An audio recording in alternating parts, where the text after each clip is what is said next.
우리는 새해 첫 주일에 온전하게 하시는 예수를 바라보자는 제목으로 오늘의 본문을 살펴봤습니다. 우리가 속한 개혁주의 신앙 전통 하에서 온전하라, 완전하라는 그 명령은 절대적인 거나 율법적인 내용이 아닙니다.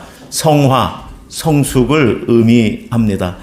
지난주에는 온전함의 의미를 살펴봤습니다. 하나님께서 성도들에게 명령하시는 온전함의 영역은 신앙적인, 종교생활, 신앙생활적인 측면이 있고 일상, 생활적인 측면에서 온전함이 있습니다.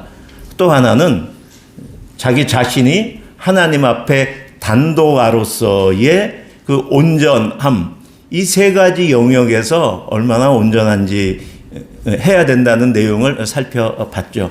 물론 다른 영역도 많이 있겠지만 이 큰 영역에서 온전하게 되는 저와 여러분들이 되시면 참 좋겠습니다. 오늘은 이어서 그러면 왜 온전해야 하나요? 라는 제목으로 같이 은혜를 나누겠습니다. 먼저는 누가 누구에게 지금 온전하라고 명령하는가를 구체적으로 살펴보고요. 성도는 왜 온전해야 되는지 두 번째로 살펴보고 온전해야 하는 그 이유가 과연 무엇인지 세 가지로 살펴보려고 합니다. 여러분은 지난 한 주간 어떻게 보내셨습니까? 저는 지난 한 주간 창세기, 성경 일독 지금 하면서 창세기의 야곱, 요셉 이야기를 묵상하면서 한 주간을 보냈습니다. 야곱이 바로 앞에서 그러잖아요. 내가 험난한 인생을 살았다라고 이야기합니다. 그런가 하면 요셉 이야기는 우리가 볼 때, 겉으로 볼 때는 참 장밋빛으로 보이는데 여러분 17세의 형들로부터 애굽의 노예로 팔려갔잖아요. 총리가 된 건 30에 됐거든요. 여러분 13년 그 20대 얼마나 긴 시간이었을까요? 그런데 우리가 볼 때는 보디발의 가정의 모든 걸 책임지는 사람, 옥중의 모든 것을 다 맡은 총무, 그러면 괜찮지 않을까? 여러분 잘 아시잖아요. 그래도 노예잖아요. 여러분 그 신분을 벗어날 수 있을 것 같아요? 지금부터 4,000년 전 이야기거든요. 100년 전, 여러분 50년 전에도 사실은 우리 한국 사회에도 있었잖아요. 하인, 있었잖아요. 100년 전에. 아무리 거기에서 높은 지위를 가진들 얼마나 힘든 삶이었을까 생각합니다. 더군다나 그 옥중은 어떤 옥중이에요? 죄인들이 있잖아요. 애굽 사람들, 왕들의 고관들 중에서 죄 지은 사람들이 있는 거예요. 거기에 있었잖아요. 그럼 그 죄인들보다 요셉은 종으로 더 낮은 거예요. 그러니까 죄인들이라도 요셉이 시중드는 그런 아주 참 힘든 그 기간을 보냈다라면서 과연 한 사람으로 태어나서 인생을 살아가는 그 인생이라는 것이 무엇일까라고 묵상을 해봤습니다. 그러면서 저는 이렇게 정리해봤습니다.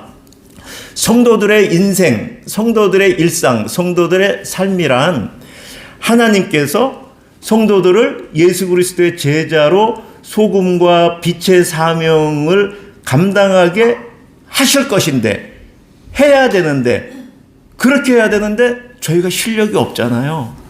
제가 실력이 없잖아요. 그러니까 하나님께서 저를 거기에 쓰시려고 온전하게 하시려고 하는 순간, 하는 시간들이 인생이구나. 그러니까 하나님의 나를 예수 그리스도의 제자로 소금과 빛의 사명을 감당하게 하기 위해서 나를 훈련시키고 연단시키는 것이 인생이구나라는 것을 야곱하고 요셉의 그 이야기를 묵상하면서 봤습니다.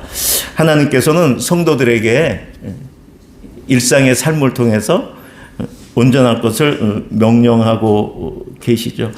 여러분 만약에 성도가 온전하지 않으면 어떻게 될까요? 성도가, 저와 여러분이 온전하지 않으면 어떻게 될까요? 성도가 있는 것이, 우리가 있는 것이 교회잖아요. 그렇죠? 그러면 내가 온전하지 않으면 교회가 온전하지 않은 거예요. 예수 그리스도께서 십자가에서 피 흘려 사신 교회, 예수 그리스도를 하나님의 아들이라 그리스도라 고백하는 사람들의 모인 이 여기가 믿는 것으로 끝나는 것이 아니라 성도 한 사람 한 사람이 온전하지 않으면 예수 그리스도의 그 몸된 교회가 온전하지 않고 병이 들겠죠. 그러니까는 성도가 온전한 것은 아주 중요하고, 또 성경에서 그러니까 하나님께서도 성도들에게 온전하라 명령하신 것이겠죠. 여러분, 믿음의 조상이 누구죠? 아브라함이잖아요. 아브라함이 히브리 이스라엘 사람들의 시조도 시조지만 이스라엘을 구약의 교회라 그러거든요. 교회는 신약에만 있는 것이 아니라 구약에도 있었어요. 이스라엘 공동체가 구약의 교회 공동체입니다. 교회의 그 공동체 처음 시작인 아브라함이 온전하지 않고, 아브라함이 믿음의 조상처럼 자리매김하지 않았다 그러면 구약의 교회는 제대로 세워지지 않았을 거예요. 그런데 아브라함이 온전하게, 또 그 일생의 전체가 온전했다는 게 아니라 온전하게 자라나가며 100세에 낳은 아들을 하나님 앞에 제물로 드리는 그때까지 온전하게 되어 믿음의 조상이 되어 그 아브라함 후손으로 이어진 그 이스라엘 교회가 온전하게 된 것이죠. 그러니까 한 사람 성도의 온전함은 교회에 아주 직결되는 중요한 이야기입니다. 저는 작년 말에 예람교회 담임 목사로 위임 받으면서 26년도에 예람교회를 목회할 그 방향성을 가지고 기도하면서 히브리서 12장 2절 말씀을 받았습니다. 왜 이 말씀을 주셨을까 묵상하면서 제 자신이 예수님을 하나님으로만 대하지 않았나? 예수님을 신앙의 대상으로만 대하지 않았나? 본문 말씀에 의하면 믿음의 주로만 대하지 않았나? 그런데 히브리서 12장 2절에서 또 온전하게 하시는 주인 예수를 바라보자. 그럴 때 온전하게 하는 분 예수를 바라보지 못하지 않았나 하는 생각을 가졌어요. 사실 저를 비롯해 한국 교회 성도들의 문제가 무엇일까 생각을 해보면 세속화되는 것인데, 세속화되는 것은 무엇이냐면 성도로 살아가면서 하나님 앞에 내가 성도로 살아가겠다고 하면서, 그런데 내 인격을 만들고 내가 성숙해지는 것은 예수님을 바라보는 게 아니라, 예수님은 내가 찬양 경배할 대상이고 내 인격의 성숙함, 내가 그럴듯한 사람이 되는 것은 요즘 유튜브에 많이 나오죠. 인문학,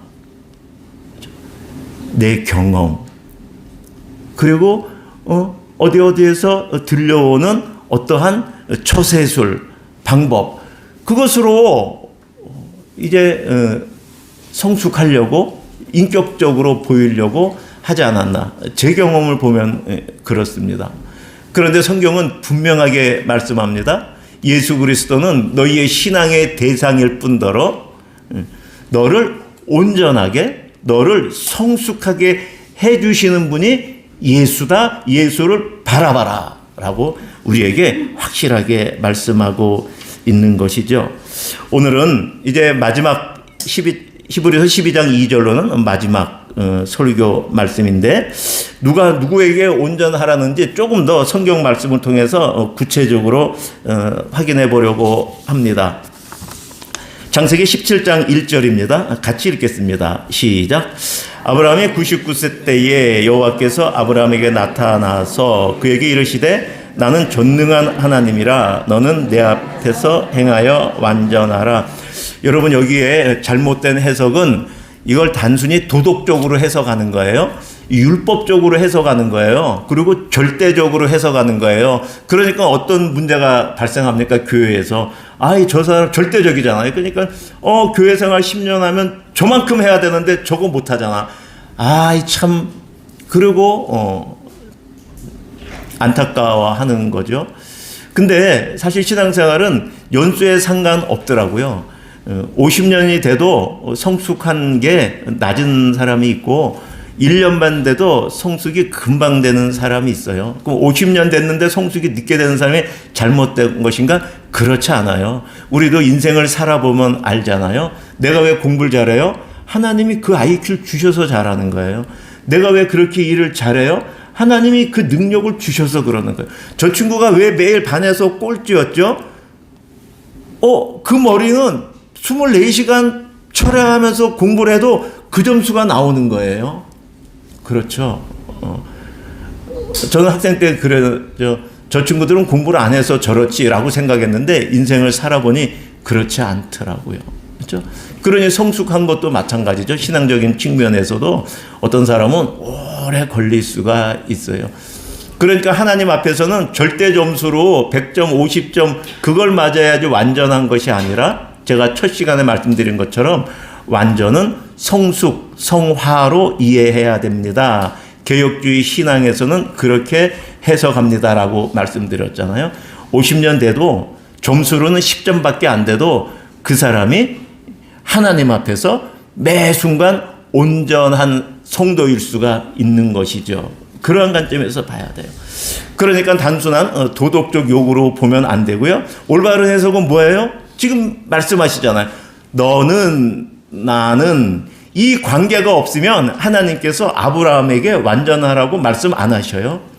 내가 있고 너가 있고 너하고 나하고의 관계 안에서 지금 말씀하고 계시는 것이죠.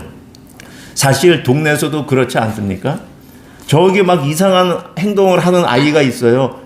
여러분 지나가다가 뭐라고 말씀하세요? 저는 못해요. 요즘 시대는 더군다나 말 못하잖아요. 못해요. 그런데 만약에 제 딸이 내 아들이 거기서 그러고 있다 그러면 어떻게 하시겠어요? 가만히 두고 나오시겠어요? 말씀하시잖아요. 왜요? 나하고 너하고의 관계가 있어서. 그러니까 하나님이 우리에게 성숙해라 완전하고 하라는 건 청소년 시각에서 딱 보면은 또 이것도 하라 그래 저것도 하라 그러는 이야기인데 아들의 입장에서는 그런데 부모의 입장에서는 네가 내 아들이기 때문에 내가 너에게 말한다. 사랑해. 그걸 가득 담아서 아들에 대한 미래의 소망을 담아서 이야기하고 있는 것이죠. 그 측면을 놓치면 안 돼요. 성경에 읽다 보면 많이 온전하라, 완전하라 라고 했을 때 그 측면을 잘 좀 이해하면 좋겠습니다. 구체적으로 보면 이런 것이죠. 창세기 12장 1절에서 하나님께서 아브라함을 부르셨잖아요. 그렇죠? 불러서 내가 너에게 보여줄 땅으로 가라. 그리고 오늘 읽은 17장 1절은 몇 세 때예요? 99세 때. 그러니까 75세에 불렀잖아요. 99세. 와, 근 25년이 지난 다음에 하나님께서 말씀하시는 거예요. 너는 내 앞에서 완전하라. 이게 지금 성경에서 처음 완전하라는 말이 나오는 명령이 나오는 본문이거든요. 아브라함을 25년 전에 불러놓고 또 그와 인생에 계속 같이 동행하시면서도 25년이 지난 다음에 말씀하신 거예요. 누가 누구에게 말씀하신 거예요? 다시요. 아브라함을 부른 하나님이 누구에게요? 하나님이 부른 아브라함에게 말씀하신 거예요. 만약에 하나님이 아브라함을 부르지 않았으면 하나님이 아브라함에게 말씀 안 하셔요. 이해되십니까? 하나님이 저와 여러분을 선택하지 않으셨으면 하나님이 저와 여러분에게 완전하라는 말씀을 안 하셔요. 명령을 안 하셔요. 이방 민족에게, 이방 사람들에게, 사탄의 자식들에게 하나님은 그 말씀을 안 하셔요. 하나님은 나를 불렀으니, 부르고 여러분 아무 말도 안 하고 있는 사람 봤어요? 정재영 집사님? 그리고 가만히 있어. 안 되잖아요. 하나님이 아브라함을 부르신 건 이유가 있죠. 목적이 있죠. 크게 내 앞에서 완전하라 라고 말씀하신 거예요. 한 개인을 이렇게 부르셨어요. 그런데 개인만 그렇게 부르는 것이 아니죠. 신명기 18장 말씀을 보면은 신명기는 모세가 이제 가나안 들어가기 전에 이스라엘 백성에게 한 이야기잖아요. 출애굽을 했어요. 40년이 지났어요. 이제 가나안에 들어갑니다. 가나안에 들어가기 전에 모세는 못 들어가거든요. 이제 말하는 거예요. 너희가 저 가나안 땅에 들어가거든. 그러고 말씀하는 거예요. 너는 너희의 하나님 여호와 앞에서 완전하라. 이건 뭐예요?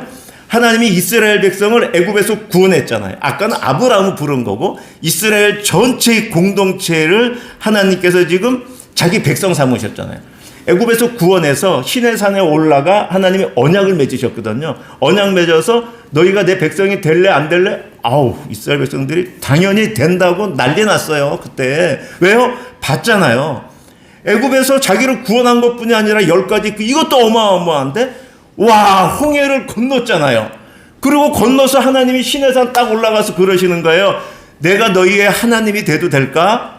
너희는 내 백성이 될래? 그런 이스라엘 백성이 와, 10가지 재앙으로 애굽을 다 물려주시고 그 홍해 바다를 건너서 와, 인도해 주신 하나님의 와, 당신이 우리의 왕이면 좋지요? 되겠습니다. 그렇게 말한 거 아니에요. 그러니까 지금 이스라엘을 자기 백성 삼으신 하나님이 자기 백성에게 하시는 명령이에요. 그렇지 않으면 하나님 명령 안 하셔요. 하나님 말씀 안 하셔요. 그런가 하면 예수님이 이렇게 말씀하셨죠. 마태복음 5장 48절입니다. 시작. 하늘에 계신 너희 아버지의 온전하심과 같이 너희도 온전하라. 여러분, 이 부분은 산상수훈이잖아요. 산상수훈에 큰 단락이 하나 딱 끝나는 거에서 말씀하시는 거예요. 산상수훈할 때 누구한테 산상수훈한 거예요? 산 위에서 가르쳤어요. 누구한테요? 제자들에게. 많은 무리들에게 가르친 것이 아니에요. 많은 무리들은 저 아래에 있고 제자들을 따르고 12명 말고 더 많겠죠. 제자들이. 그렇죠? 그 따르는 제자들에게 말씀하신 거예요. 그러니까 그 제자들은 누구냐? 예수가 하나님의 아들 그리스도임을 알았던 사람들, 그리고 그 예수를 따르는 자들에게 명령하는 거죠. 특별한 관계 속에서 명령하는 것입니다. 그런가 하면 사도 바울도 말하는데 같이 읽겠습니다. 시작. 우리가 그를 전파하여 각 사람을 권하고 모든 지혜로 각 사람을 가르침은 각 사람을 그리스도 안에서 완전한 자로 세우려. 여러분, 사도 바울이 그를 예수 그리스도를 전파하고 그 사람이 구원받으면 끝났잖아요. 그런데 그거 말고 계속 뭘 하고 있대요. 뭘 하고 있어요? 권하고 있어요. 그리고 지혜를 써서 계속 가르치고 있어요. 왜요? 완전한 자로 세우려고. 그러니까 바울은 자기의 사명을 예수 그리스도를 전파하는 게 바울의 사명이 맞았죠. 그러나 바울의 사명은 사실은 두 번째 사명을 위한 거예요. 그래서 구원받은 그들을 대상으로 어떻게 해요? 완전한 자로 세우려고 지금 그게 바울 사도의 목표예요. 바울 사도는 교회를 개척했죠. 바울 사도에 이어서 우리가 지금 각자의 지금 교회들입니다. 바울은 지금 우리에게 말하는 거예요. 너희들이 완전해야 된다라고 말하는 거예요. 저도 이와 같이 바울 사도의 연장선상에서 사실 이 말씀이 절실합니다. 예람교회 성도님들 한 분 한 분, 또 예람교회도 예수 그리스도 안에서 완전하기를 축원드립니다. 예, 자라나시기를 축원드립니다. 그래야지 교회의 사명, 소금과 빛의 사명을 감당하고 있어요. 왜 그거를 못하고 있는가, 안 하고 있는가? 돈이 없어, 방법이 없어서? 아니요. 성도가 없어? 아니요. 완전하지 않아서, 성숙하지 않아서, 성화되지 않아서, 자라나지 않아서. 100점을 말하는 게 아니라 10점짜리 성화, 20점짜리 성화, 30점짜리 성화든 그 성화의 과정을 닮아가는 사람이 없기 때문에 소금과 빛의 사명을 감당하지 못하는 것이죠. 그래서 지금 온전하라는 명령을 종합해 보면은 아브라함을 부르고 이스라엘 전체 백성을 부르고 예수님이 자기를 따르는 자에게 말하고 바울 사도가 교회하고 성도들에게 말하는 이거 전체를 다시 말하면 다 아는 거죠. 하나님께서 자기 백성에게 주신 명령이 확실합니다. 저와 여러분에게 주신 거예요. 2000년, 4000년 전 아브라함, 3500년 전 이스라엘 백성, 2000년 전 바울 사도가 속해 있는 그 골로새 교회가 아니라 이 명령은 지금 저와 여러분 예람교회에 하시는 명령인 것이죠. 자, 그러면 성도는 왜 온전해야 될까요? 역대상 28장 9절 상반절 말씀인데요. 같이 읽겠습니다. 시작.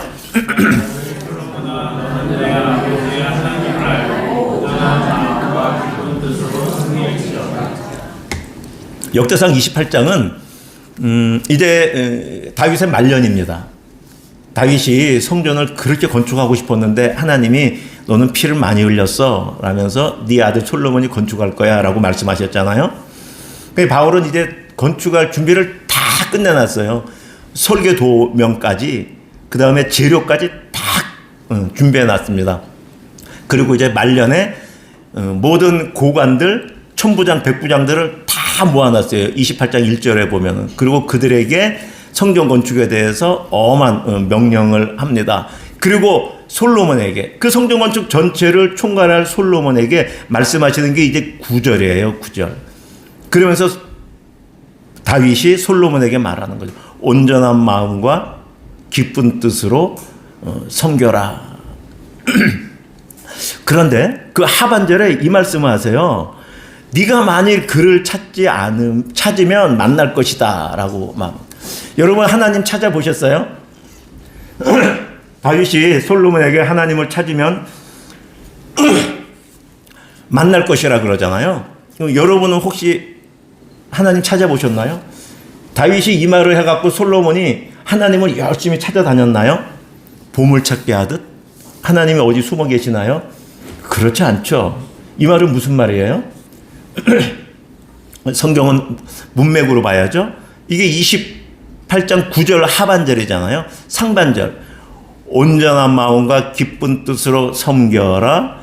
네가 만일 하나님을 온전한 마음과 기쁜 뜻으로 섬기지 않으면, 네가 만일 온전한 마음으로 하나님을 대하면 만날 것이다. 그렇게 한 거죠. 온전하게 하나님을 알고 온전하게 하나님을 찾고 온전하게 하나님 앞에 예배 드릴 때 하나님을 만나는 거예요.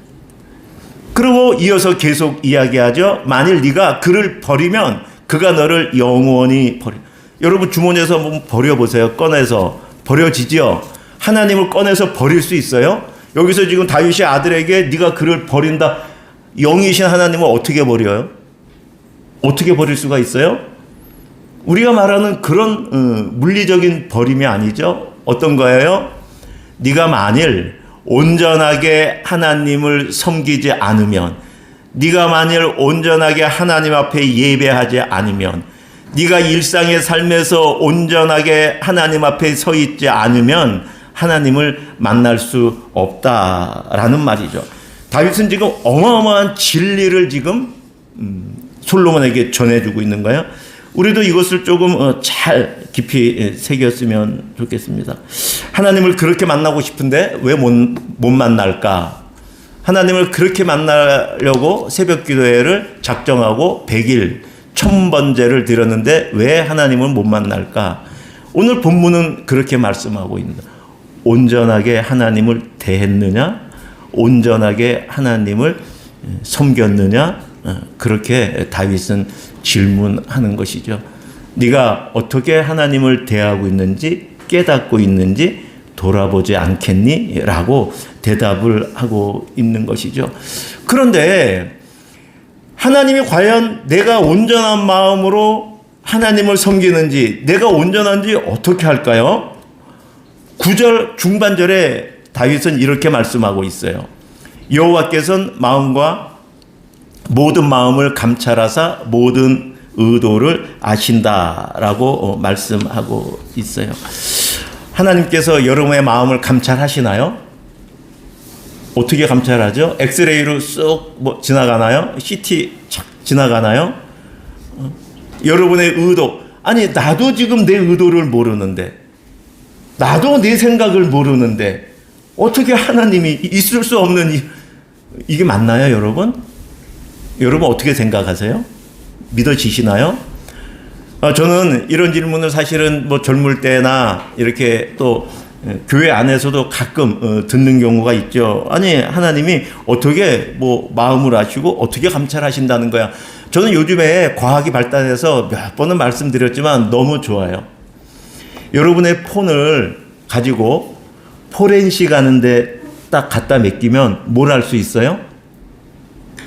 내가 어떤 행동을 했는지, 내가 어떤 생각을 했었는지 알 수 있어요. 그게 지금 과학이에요. 그래서 요즘은 부부끼리도 비밀번호 걸어놓은 데가 많잖아요.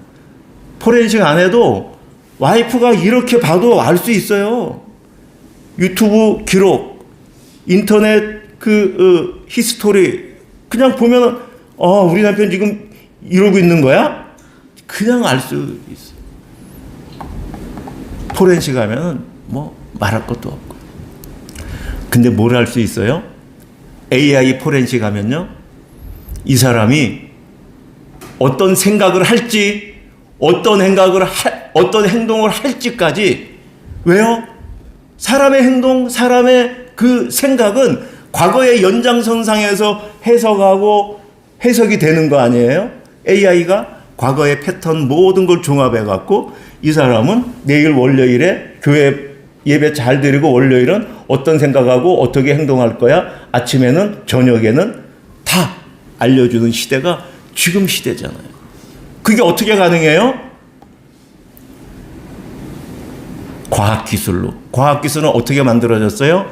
하나님이 이 세상에 창조해 주신 재료들의 물리적인, 전기적인 그런 특성을 이용해서 얘가 알잖아요. 그 물리적인, 전기적인 특성을 하나님께서 심어 넣으셔서 인류의 역사 시간 속에서 사람이 그 재질을 발견하여 그 특성을 깨달아 알아 그것을 사용하여 이 문명의 이기를 누리게 하나님이 정해 놓으신 거죠. 우리는 그대로 지금 밟아가고 있는 거예요. 그렇지 않은 거를 하나님이 주시지 않은 어떤 것을 가지고 우리가 스마트폰을 만드는 건 없어요, 여러분. 지금도 뭐 히트로 전쟁한다 그러잖아요. 중국하고 미국하고. 히트로 어디서 나와요? 하나님이 창조해 놓으신 거에서 나오는 거 아니에요? 사람이 만들어낼 수 없어요. 우리는 사람이 만들어서 그걸 하고 사람이 만들어서 뭘 먹는다고 생각을 해요. 왜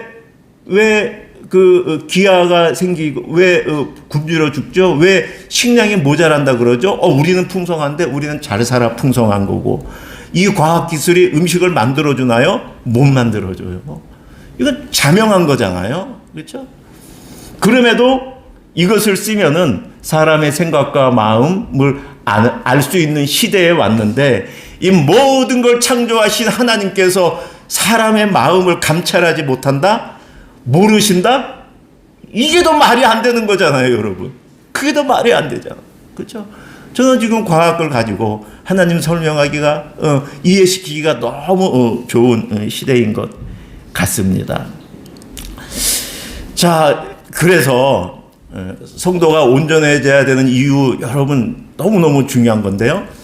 우리가 종교 행위를 하고 내가 헌금을 드리고 내가 교회 나와서 얼굴 도장을 100번, 1000번 찍어서 하나님이 그 성도를 만나주는 게 아니라 성도 한 사람이 하나님 앞에서 온전하게 하나님을 깨달아 알고 하나님 앞에서 온전하게 서 있을 때, 다시 말씀드립니다. 100점을 말하는 게 아니고 50점을 말하는 게 아니고 비록 1점이라도 그렇게 자라나며 성숙한 가운데 있을 때 하나님은 그 성도를 만나 주시는 것이죠. 언제 하나님이 안 보이셔요?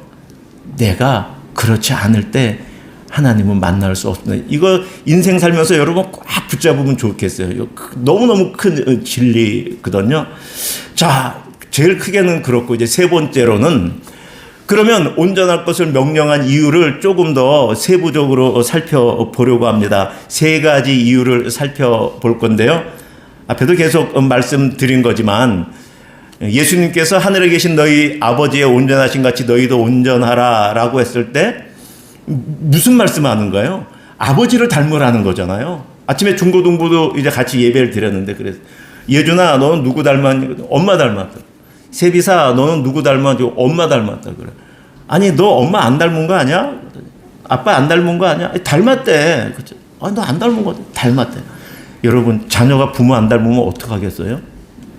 지금 예수님이 이렇게 말씀하시는 거예요. 하나님의 자녀로 하나님 널 택했지. 너 하나님 자녀 맞지? 그래. 맞니? 그래. 아버지 좀 하나님 좀 닮으면 안 되겠니? 지금 그 말씀하고 계신 거잖아요. 그렇죠? 그렇죠. 우리 그렇게 음성이 들려야 하는 것이죠. 그런가 하면 아까 이스라엘 백성에게도 마찬가지예요. 이스라엘 백성이 하나님 앞에 홍해를 건너고 애굽에서 구원해 준 거 보고 우리는 당신의 백성이 되겠습니다. 아, 그래, 너 내 백성 될래? 그래, 내가 그럼 너희 하나님 될게. 그렇게 이야기해갖고 신에선 언약을 맺은 거잖아요. 그러니까 온전해야지 그 백성들이 하나님의 통치를 받아요. 여러분, 이렇게 하나님의 백성인데 하나님의 통치를 안 받는다고 생각을 해보세요. 하나님 백성 아니죠? 그런데 하나님의 말씀에 순종하기 위해서는요, 내가 온전해져야 돼요. 여러분 너무 잘 알잖아. 자녀가 성숙한 만큼 여러분의 말을 받아들였잖아요. 똑같은 말을 해도 아이가 청소년 때 막 그럴 때 막 방황하는 시기에 말하면 다 부모님의 말을 그냥 대적하잖아요. 근데 자라나니 부모의 마음을 이해해서 네, 그러는 거죠. 결국은 성숙한 만큼 순종할 수 있는 것이죠. 그러니까 온전해야 되는 이유는 결국은 하나님의 백성으로 내가 사는데, 하나님의 백성으로 살면서 하나님의 법 안에 사는데, 하나님의 법 안에 잘 살기 위해서는 하나님의 법에 순종해야 되는 것이지, 하나님의 법이 있는데 거기서 순종 안 하면서 잘 살 수 있다. 여러분 지금 여기에 만류 인력의 법칙이 작동하잖아요. 그 인류의 만류의 법칙에 순응하지 않으면서 내가 어기면서 잘 살 수 있어요? 못 살아요. 그 질서대로 살아야 되는 거예요. 하나님의 백성은 하나님의 통치를 받는데 하나님이 세우신 그 말씀에 따라 살 때 그게 인생을 잘 사는 거예요. 그게 복된 것이고. 이 두 개를 정리하면은 이런 것 같습니다. 좀 어려운 표현으로 좀 정리가 됐는데요. 하나님이 성도에게 온전하라고 명령하신 이유는 존재론적인 측면이 있어요. 너 내 자녀잖아. 그 말을 하는 거예요. 궁극적으로는 뭐예요? 온전하고 그걸 더 궁극적으로 창세기 3장으로 넘어가면은, 창세기 1장으로 넘어가면 너희 안에 있는 하나님의 형상, 아담이 범죄하여 깨져버린 하나님의 형상, 잃어버린 하나님의 형상을 회복시키기 위한 것이 있는 거예요. 하나님은 우리를 택하여 다시 깨어져 버린 하나님의 형상을 회복하기 위해서 너희가 온전해라 라고 말씀하시는 거예요. 어마어마한 의미가 있는 것이죠. 단지 뭐 하나 지키고 안 지키고 그 측면을 넘어서 우리가 하나님의 자녀로 존재론적으로 우리가 하나님의 형상, 세상의 사람들에게 하나님의 형상이 없잖아요. 여러분 창세기 1장 26절부터 28절은 너무 명확하게 말하잖아요. 하나님은 어떻게 사람을 창조했어요? 우리가 우리의 형상을 따라 우리의 모양대로 사람을 창조하자 하시고 사람을 남자와 여자로 창조하셨잖아요. 그런데 아담이 범죄하여 사람 안에 있는 하나님의 형상이 깨져 나갔잖아요. 사라졌잖아요. 그러니 창조주 하나님께서 해야 되실 일 중에, 사역 중에 가장 시급한 게 뭐예요? 다시 사람 안에 있는 그 하나님의 형상을 회복시키시는 거잖아요. 그 회복이 어떻게 돼요? 어떻게 표현되어 있어요? 온전함을 닮아가. 온전함은 성화잖아요. 성화의 삶을 닮아감을 통해서 우리 안에 있는 하나님의 형상을 지금 회복시키시기를 하나님은 지금 원하시는 것이죠. 그런가 하면 창세기 아까 17장 1절 2절에서 말씀하신 거는 관계론적인 의미가 있습니다. 언약을 맺었잖아요, 우리하고. 그렇죠? 언약 관계 안에서 우리에게 생명을 주시는 거예요. 여러분, 언약 관계는 우리를 불편하게 하는 게 아니에요. 저는 뭐 20대, 30대 때 그게 불편하게 하는 줄 알고 나 좀 자유롭게 살겠습니다. 그리고 하나님은 멀리한 적이 있어요. 너무 나를 구속하는 것 같더라고. 구구속 말고 이게 나를 잡는다고. 이런 구속 꽉 잡고 나를 꼼짝달싹 못하게 하는다고 저는 그렇게 느꼈어요. 20대 때, 30대 초반까지도. 그래서 자유, 성경은 우리 자유를 준다 그러는데 무슨 자유? 세상에 자유가 있지. 어디 여기는 지금 뭐 구속밖에 없고 나를 얽매이는 것밖에 없고 반대로 그래요? 지금 우리가 온전해야 될 걸 명령하는 이유는 언약 관계 안에서 우리에게 생명을 주시기. 하나님 아브라함하고 언약 관계에서 뭘 주신다 그랬어요? 자녀를. 뭘 주신다 그랬어요? 땅을. 그렇죠? 자녀하고 땅이 아들, 딸하고 지금 강남의 땅 한 평을 얘기하는 거 아닌 거 아시잖아요. 그렇죠? 믿음의 가문, 또 땅도 사실은 땅이에요. 물질적인 풍요. 그렇죠? 이 모든 걸 주시잖아요. 언약 관계 안에서. 그러니까 우리가 지금 뭐 돈 벌려고 애를 쓰고 뭐 막 그러지만 하나님께서는 네가 온전하냐 물으시는 거예요.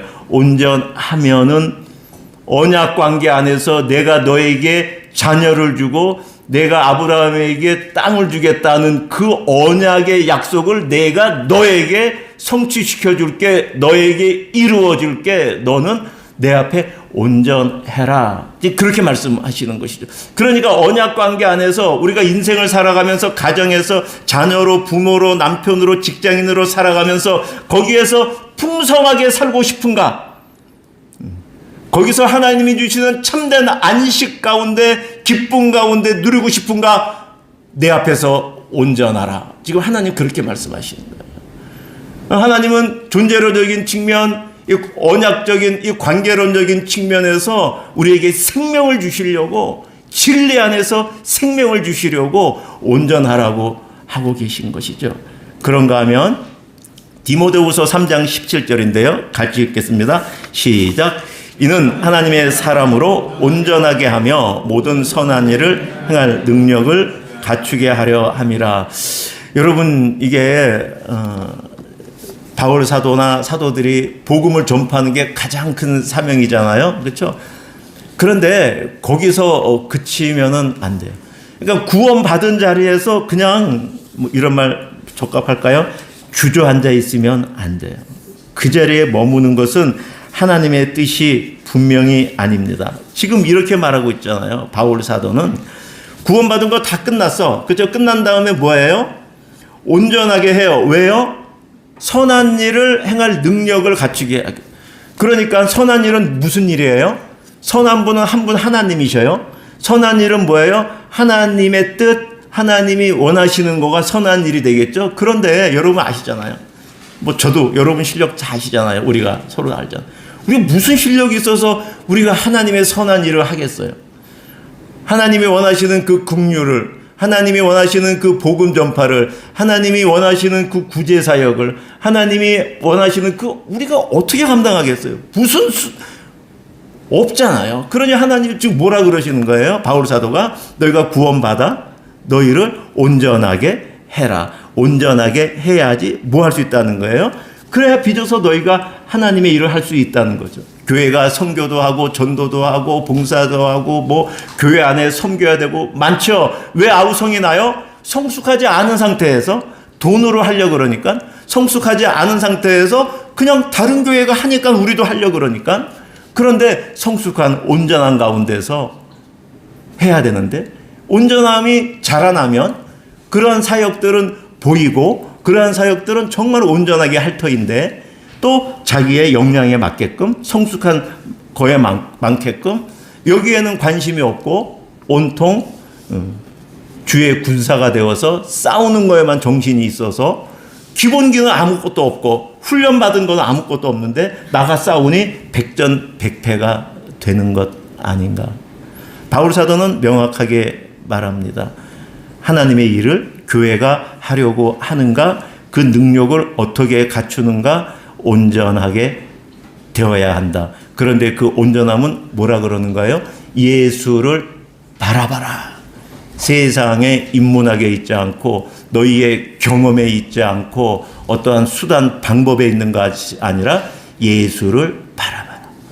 그래서 저는 다음 주하고 그 다음 주는 사실 오전 오후 예배가 사실 이제 참석하는 분들이 많이 차이가 있고, 그래서 오전 예배로만 뭐 재직이나 그런 거에 대한 걸 하면은 또 오전 예배 듣는 분들은 그걸 다 못 들으시니까 재직에 대한 설교 겸 강의식으로 그 다음 주를 조금 진행하려고 하고요. 그 다음 주부터는 이 예수를 바라볼 수 있도록 복음서에 나온 예수가 어떤 분인지 마태복음을 쭉 훑어보면서 우리가 예수를 아는 그러한 설교를 계획하고 있습니다. 이 시간은 우리 합심해서 기도하면 좋겠는데요. 우리 먼저 이걸 같이 읽으면 좋겠어요.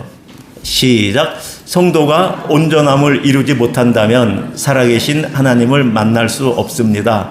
단지 종교 생활만 하게 됩니다. 성도는 온전함을 통해 이 세상에서의 삶에서 하나님께서 주시는 생명과 안식을 누릴 수 있습니다. 교회가 온전한 성도로 자라날 때 예수 그리스도의 몸된 교회가 세워집니다. 교회가 이 세상에서 소금과 빛의 사명을 감당할 수 있게 됩니다. 온전하게 하시는 예수를 바라보는 저와 여러분 예람교회 되기를 우리 같이 합심 기도하겠습니다. 하나님 아버지, 지난 3주간 온전하게 하시는 예수에 대한 말씀을 같이 살펴봤습니다. 하나님께서 우리를 택하여 불러 세우셔서 구원하셔서 나를 하나님의 자녀라 부르셔서 나에게, 우리 교회에게 온전하라고 하신 그 말씀을 새겨봤습니다. 하나님, 온전하기를 원합니다. 하나님, 저희를 긍휼히 여겨주시옵소서. 아버지, 여기에 성도들이 예람교회가 온전하기를 원합니다. 저희를 온전하게 하여 주실 그 예수 그리스도를 바라보는 저희들 되게 하여 주시옵소서. 아버지, 내가 하나님을 만나보고 싶습니다. 내가 꿈에도 하나님을 만나기를 얼마나 기도했습니까? 그러나 그 하나님을 만나는 방법이 내가 온전해야 됨을 깨닫게 됩니다. 내가 온전한 가운데 하나님을 찾아 만나는 저희들 되게 하여 주시옵소서. 하나님, 내 안에 선악과 이후에 아담 이후에 깨졌던 하나님의 형상이 회복되기를 원합니다. 하나님, 나와 언약을 맺으실 때 땅과 자녀의 복을 주신다고 말씀하셨는데, 하나님, 내가 온전함을 통해서 하나님이 주신 그 언약 안에서 생명을 누리게 하시고, 내가 인생의 풍성함을 누리게 하시고, 내가 인생의 복을 누리는 예람의 모든 성도들 되게 하여 주시옵소서. 아버지, 저희를 택하여 주신 것이 사명, 하나님 나라의 그 일을 위함인데, 아버지, 우리가 온전하여서 사명 감당케 하여 주시옵소서. 예수님 이름으로